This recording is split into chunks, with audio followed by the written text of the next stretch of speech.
El 22 de juliol van començar els assajos de Maricel. Abans d'entrar al teatre, la companyia va estar assajant 3 setmanes en una sala d'assaig sense el vaixell.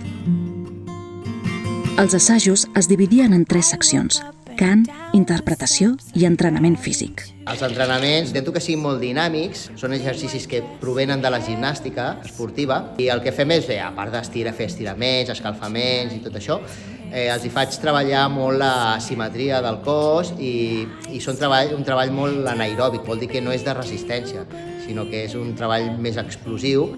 També ho barrejo amb altres tipus de coses, com poden ser acrobàcies de terra, però sí han de saber caure, han de saber rodolar. I també el que fem és treball de cordes, que és molt important a l'espectacle, és evident.